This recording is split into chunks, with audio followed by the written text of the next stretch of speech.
Tony, welcome to Sportsville. Thank you so much, George. When you talk about suspect, you know, you know what it implies when you say somebody is a suspect. That means you must be a friend to the police.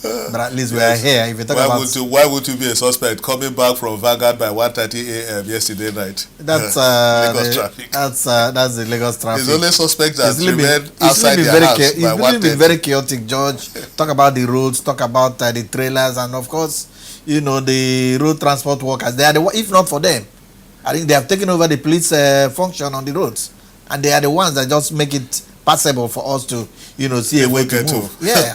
Okay, well, our hard-working governor, Toke Basawolu, said in January you will see a different Lagos. Maybe by then all the potholes would have been fixed. Tony sent me a WhatsApp message that in Lagos you don't choose the potholes, that you just jump into anyone. All right, let's leave the roads and the challenges we face in Lagos, and let's introduce somebody, a special guest. He is not a football person. We are not talking much of football today. We are talking about Scrabble, somebody who is a convener of Nigeria Scrabble Friends. And we too here in Sportsville, we are a friend to every sport. So we are talking some Scrabble today. Let me introduce Segun Durojaye. Segun, you're welcome to Sportsville. Thank you very much. My pleasure being here. Thank God for once we're not talking football alone. Yes, having space for Scrabble is heartwarming. And Segun, interestingly, is called the JJ of Nigeria Scrabble. So you see all the marovery today in the studio. You're welcome to Sportsville.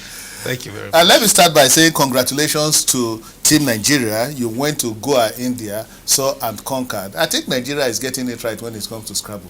Oh, you are not thinking. This is the fact. Okay. There is a study done where it says that Nigerians are good at one thing, just only one thing worldwide, and it turned out to be Scrabble. The history of the growth of Scrabble in Nigeria is one that is very interesting. Give it some 20 years ago, we were just beginners. Then, within the space of 5, 6, 7 years ago, everything changed. A generation of Scrabble players went away. A new generation came and then the laurels started coming. While the first generation set the pace for what we're saying today, the new people taking over are doing so well. And yet again, within this same period, another generation is already here. The story of Scrabble in Nigeria is a marvelous story to tell. And I have the honor and pleasure of being a part of this story. Both the old, the new, and then the emerging. Okay, that's a good one. Tony, why would Nigeria not do well in Scrabble when we know how to Scrabble? Scrabbling is part of our culture, isn't it? That's good. That's being very poetic and talking about rhymes, alliterations. But George, I must say that Scrabble, they've really shown so much vim and vitality. Even with little or no support, too. That's exactly what I'm saying. I think if you look at it and look at it shows you know, the type of talents that we have in Nigeria. There is absolutely no sport that Nigeria cannot do well in. And I think the story of Scrabble will be better be told by him because you know, he belongs to the older generation, and of course bringing experience, you know, to the new generation. I think we should applaud them, and of course to let the Nigerian Minister of Sports and those in charge of sports also diversify. You know, it's not always good for you to put all your eggs. The minister, Tony is talking about diversification. The minister said he is not going to be a football minister. I heard him very well. He has watched basketball. Yes, give that to him. He has seen taekwondo and some other sports outside football. But I hope Sunday will match words with action, because from what Durojaye told us off camera, I think he's going to say it here. Even the young man, a kid of about 14 or 15 who just finished secondary school, almost missed going to India because he couldn't pay for his visa. That's embarrassing. Oh, this is not the first story. This is the story of Nigeria and this World Championship is a very, very funny one. Okay, so who sponsored you guys to India to go and represent Nigeria in this World English Language Scrabble Players Championship?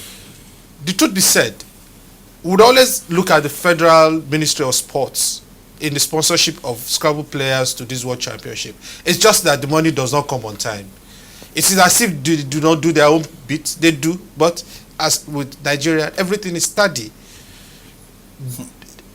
This particular tournament, between us here and the rest of the world, I can tell you for free that the Scrabble Association President, Alhaji Suleiman Gora, wrote the ticket for these people to go to Goa. He picked up the bill. He picked up the bill while waiting for reimbursement. When the reimbursement will come, nobody knows.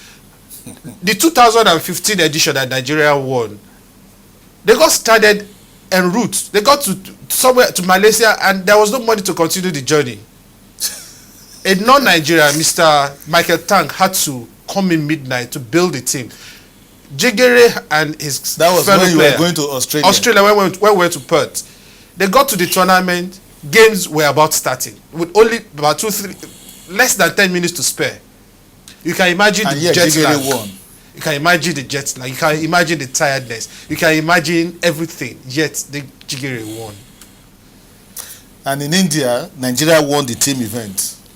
In this tournament in India, we won the team event, but somewhere along the line, Tunde Oduwole was poised for the championship victory. Like we all say in the game, Scrabble is a fickle mistress. It can favor you now, the next moment it's gone. Goodness me. While we were looking at victory for Tunde Oduwole at this tournament, he lost 3 vital games back to back, and that was just the end of it. So when we talk about Scrabble and the strength of Nigerian Scrabble players, we are not kidding. These guys are good. They burn the midnight oil. They put in hours of study. They put in hours of play. To win. It's a lifestyle. Scrabble dominates their world. I used to be a top-rated Scrabble player in the world, but because of business, I had to drop out. But even at now that I am no longer playing at the top echelon of Scrabble, Scrabble still dominates my world. So what must we do to support Scrabble moving forward? What level of support are you getting from Nigerians, from corporate bodies, from the government itself? At this point, what is driving Scrabble in Nigeria is just the interest of the players and friends of the players. The interest of the players and friends of the players.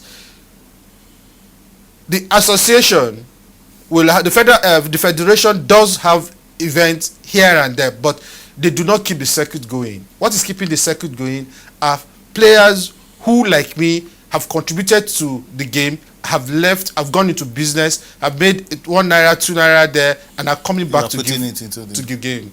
And then we now have an individual who is also coming from overseas to put into Scrabble in Nigeria without hope of recouping,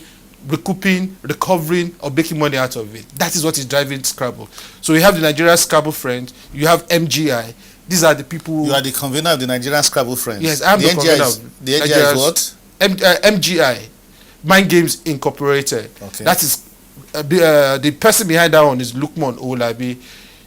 He has a league system, the same way you have football league. There's a league system in Nigeria, courtesy of the ingenuity of that man called Lukman Owolabi. These are the things that is keeping the association very vibrant. There is no week we don't have one event or the other. As I leave the studio, I'm preparing to go to Ikorodu in preparation for another tournament where we are welcoming back our team who have gone to Goa and then have a tournament, because we do not rest on our oars. We are preparing for the next championship. Goodness me. That's a Scrabble. It's a very active circuit all year round. There's no stopping, no waiting, no break. When you mix up at the World Championships and you get to see some other countries, how do they rate you in terms of what you have behind? Perhaps they will just be thinking that there is a setup in Nigeria that really supports Scrabble. Scrabble itself, let's face it, it's not yet at the same level where you have chess, where there is big money in it. So government sponsorship goes a long way in having the numbers we throw up at Scrabble tournament worldwide. We need the government sponsorship. The sponsorship is there. It's as if it isn't there. It's there, but it's just the timeliness that makes us always look shoddy each time we go for this tournament. Goa, India, isn't any different. But we must also acknowledge the input of international Scrabble players who see what we do, who have faith in our abilities, who usually come to our aid when things go wrong. The Nigerians in diaspora, what? There are Nigerians in diaspora who do that, and then there are Asians who do that. Really. Well, you can hear the story of Scrabble. We just hope that they will get more support. He said he's leaving the studio now. He's going to Ikorodu for another tournament. And these are tournaments that they bankroll on their own. We'll say kudos to Team Nigeria. It's been a fantastic one. Segun Durojaye, we'll say congratulations, and we hope that we'll begin to get it right in terms of support and all that. Thank you very much.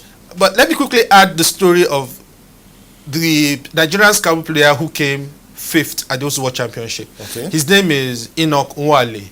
Wali left secondary school some 4 years ago. He's a 23-year-old young lad who almost didn't go to the World Championship because of 92,000 naira, which is just the visa fee. He didn't have it. Nobody was willing to give him. While they were in the embassies, we all started receiving phone calls.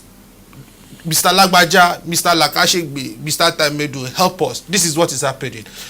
Scrabble players are lively people. We gathered all the monies they needed for this thing in no time. And Enoch Wali was able to attend the World Tournament as a fresher, first timer. He beat everybody there is to beat to come down his 5th position. He beat the world champion, the best Scrabble player in the world, Mr. Nigel Richard. He beat him with the course of the tournament. He played a game which he played so well, almost winning it. If he had won that game, he probably would have played Tunde Oduwole, another Nigerian, in the final. But as it turned out, the old man used belle sense.